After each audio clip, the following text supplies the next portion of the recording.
Assalamu alaikum, I'm Aisha and you're watching Samaa News. Here are today's headlines. The UN Security Council has voted to adopt a US-drafted resolution endorsing President Donald Trump's plan to end the war in Gaza and authorizing an international stabilization force for the Palestinian enclave. The UN resolution is seen as vital to legitimizing a transitional governance body and reassuring countries that are considering sending troops to Gaza. Hamas, however, reiterated that it will not disarm and argued that its fight against Israel is legitimate resistance. Russian President Vladimir Putin has told Chinese Premier Li Qiang that reciprocal visa-free travel will strengthen ties between the two nations. The agreement allows ordinary passport holders up to 30 days visa-free entry, initially on a one-year trial. Premier Li is in Moscow for the Shanghai Cooperation Organization Summit.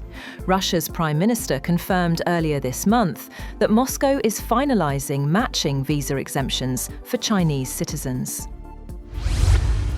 The Moscow-installed head of the parts of Ukraine's eastern region of Donetsk, controlled by Russia, has said that an unprecedented Ukrainian overnight attack damaged 2 thermal power plants, leaving many settlements without electricity. The official wrote on the Telegram messaging app that boiler houses and water filtration plants at the Zuivska and Starobesheve thermal power plants had shut down, and that emergency crews were working to restore supplies. As winter approaches and Russia shifts its battlefield tactics, Ukrainian forces must rapidly boost technological innovation and increase drone deployment to slow Moscow's advances.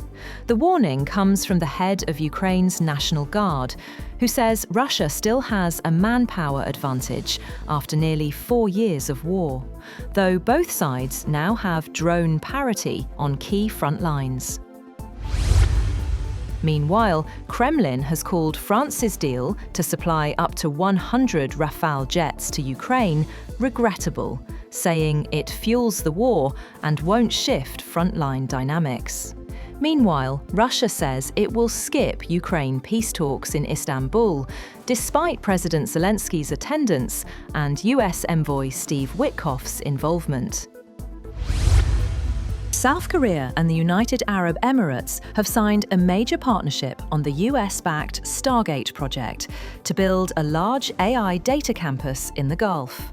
The announcement came during President Lee Jae-myung's visit to the UAE. South Korea aims to become a regional AI hub as investments in artificial intelligence accelerate.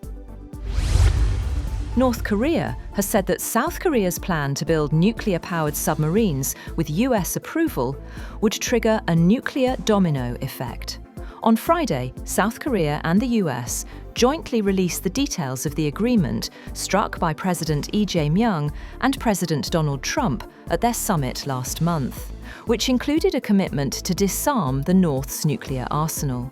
The US also gave the green light for South Korea to build nuclear-powered attack submarines, a goal that had been long harbored by Seoul. Democratic Republic of the Congo's mines minister and his delegation have survived a terrifying aircraft accident when their plane veered off the runway and erupted into flames while landing in Kolwezi in southern DR Congo. According to the minister's communications advisor, the aircraft was flying from Kinshasa when it ran off the runway during landing at Kolwezi Airport in Lualaba province. 2 Democratic US senators have raised serious concerns about possible financial conflicts of interest involving Middle East envoy Steve Witkoff. Senators Elizabeth Warren and Chris Murphy wrote to the Trump administration saying Witkoff helped shape a deal that may have supported the United Arab Emirates in acquiring sensitive US technology, potentially for his own financial gain. Japan has warned its citizens in China to step up safety precautions and avoid crowded places, amid a deepening dispute between Asia's 2 largest economies over Japanese Prime Minister Sanae Takaichi's comments on Taiwan. The advisory issued by Japan's embassy in China came as a senior Japanese foreign ministry official travelled to Beijing to hold talks with his Chinese counterpart to try and tamp down tensions. US President Donald Trump has said that he plans to approve the sale of US-made F-35 fighter jets to Saudi Arabia, speaking a day before he hosts Saudi Crown Prince Mohammed bin Salman for a day of diplomacy. A sale would mark a significant policy shift, potentially altering the military balance in the Middle East and testing Washington's definition of maintaining Israel's qualitative military edge.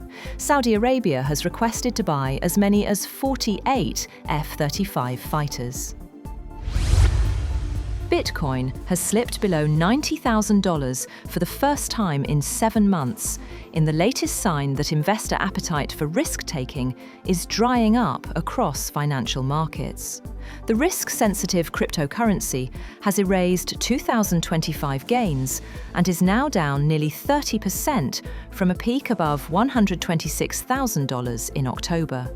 It traded down 2% at $89,953 in the Asia afternoon, having collapsed through chart support around $98,000 last week.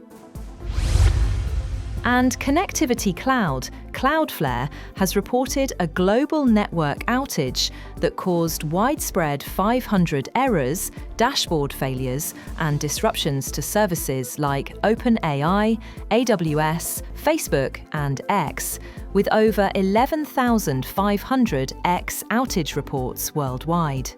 The company says it has identified the issue, restored access and warp services, and is fixing the rest.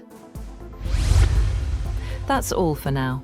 For more updates, visit www.samaa.tv. Thank you for watching Samaa News.